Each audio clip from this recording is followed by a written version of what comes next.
happening right now. Impeachment proceedings are underway here in Washington, D.C. as the House debates whether to take action against President Trump for inciting last week's deadly riots. This comes hours after the House passed a resolution encouraging Vice President Mike Pence to invoke the 25th Amendment in an attempt to remove Trump from office before his term ends just next week. RT's Rachel Blevins is joining us from the newsroom with more on this. So, Rachel, what is the latest there? Well, Manila, President Trump stands to become the first president in U.S. history to be impeached twice in an unprecedented vote that is set to take place today. During arguments on the House floor earlier, Democrats insisted that Trump is the one to blame for an uprising at the Capitol that left 5 dead just 1 week ago.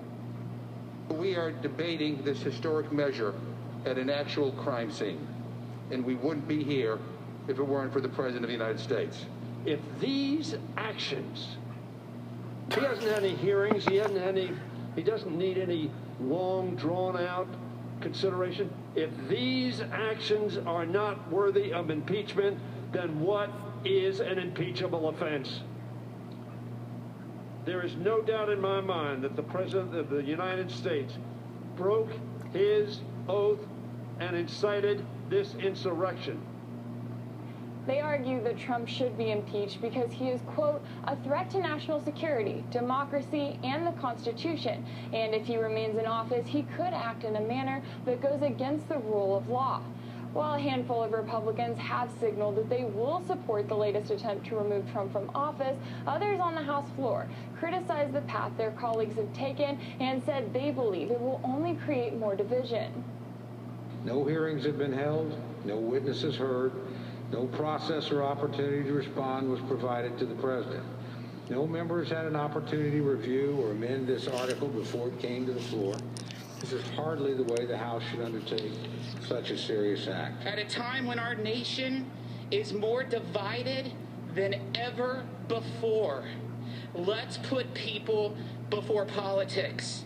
It is vital we get the facts on what went wrong last week, why the security apparatus failed, and how we can ensure it never happens again. Now, those questions of what went wrong seem to be long forgotten as National Guard troops line the halls of the U.S. Capitol, all while new revelations about the lack of a police response during last week's riots continue to come to light.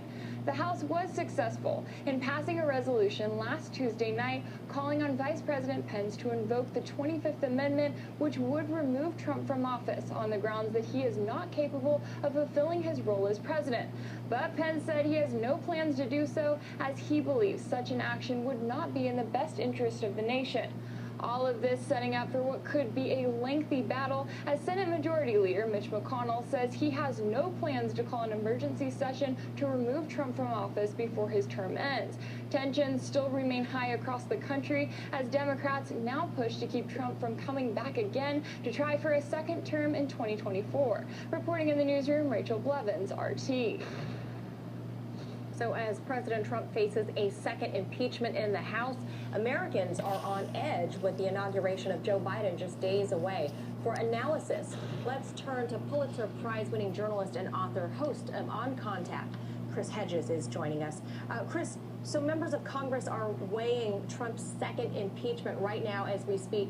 What is your take on that so far?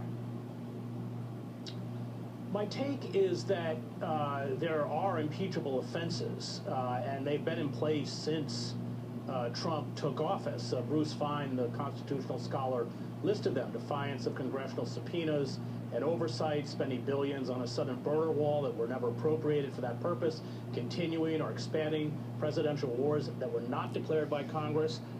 Bush and Obama bequeathed to us 9 illegal wars, if we count Yemen. None were declared by Congress, which is demanded by the Constitution. The misuse of line item veto power, flouting the Emoluments Clause, playing prosecutor, judge, jury, and executioner to kill anyone anywhere on the planet based on secret unsubstantiated information, wholesale government surveillance, a direct violation of the Fourth Amendment, and the Foreign Intelligence Surveillance Act, or FISA, which makes it a crime for the government to surveil any American citizen without authorization, a global programming of kidnapping and torture, including of foreign nationals. We see the persecution of Julian Assange, along with targeted assassination. Trump, like Obama, violated the treaty clauses that required the Senate ratification. Obama did this when he signed the Iran nuclear deal, Trump when he walked away from it. Bush and Obama, like Trump, violated the Appointments Clause of the Constitution by appointing people who were never confirmed by the Senate, et cetera, et cetera. These are the serious institutional violations. But the thing is, both the Democrats and the Republicans carry them out.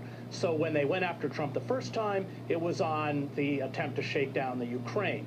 And I think that we have to accept the fact that the Democratic Party has ignored the rule of law since Trump took office. He could have been impeached that first week just on the emoluments clause alone, and the reason they ignored it is because he was a fundraising tool, and they thought he was a soft target in the same way they did in 2016. They were again proved wrong. So on the attempt to impeach the president that's currently ongoing or undergoing, I think that this is again does not directly address the systemic constitutional violations and the rule of law that is carried out by both parties, and that's what truly worries me, as I think it does most constitutional scholars. Right, as you enumerated there, a laundry list of things they could have gone after years ago, but have now chosen this last article to try to impeach him in the waning days. So in these days, the country is so divided right now, Chris. Things are so tense here in D.C. Do you think it is wise for the House members to go this route, as you just mentioned, this particular route?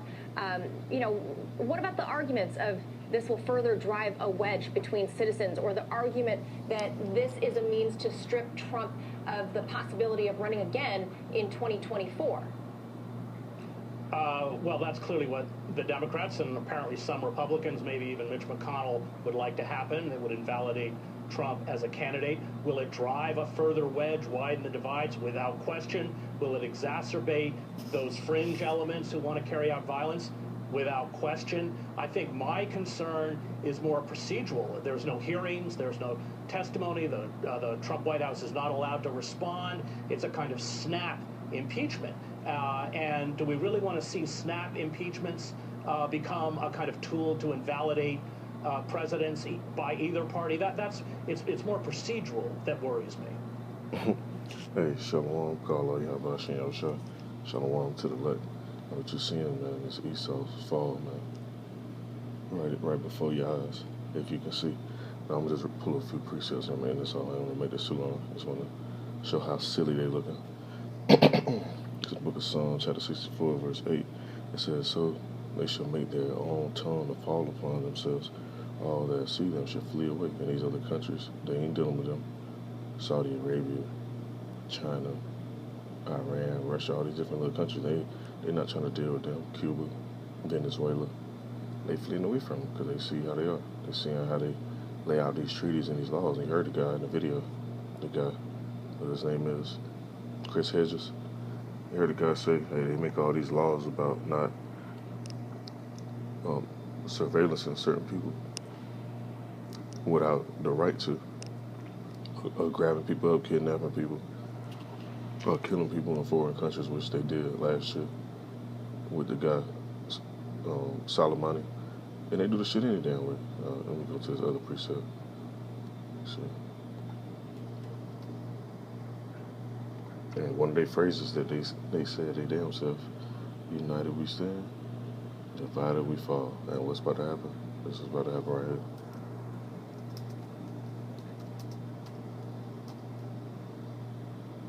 It's in the book of Luke, chapter 11, verse 17. It says, but he, knowing their thoughts, said unto them, every kingdom divided against itself is brought to desolation, and a house divided against a house falleth. And I was going to put other precepts, but like I said, I don't want to make this too long. Just want to bring out a quick little video and show how these Edomites destroying themselves. That's why the Most High says just wait, just be patient, because he's going to put the spirit on them to do some dumb shit. Because Esau really, it's low when it come down to knowledge and wisdom. They got worldly wisdom. They don't have like spiritual wisdom, so they don't even understand that they actually being controlled by Yahweh Ba'ashem Yahushua. But certain men on this earth, they understand that. So they understand the scripture in the book of Proverbs when it says, the king's heart is in the hands of the Lord, and he turneth it whatsoever he may. So that's all I'm going to put on this video. Lord's witness, edifying call, Yahweh Ba'ashem Yahushua. Shalom to the lit.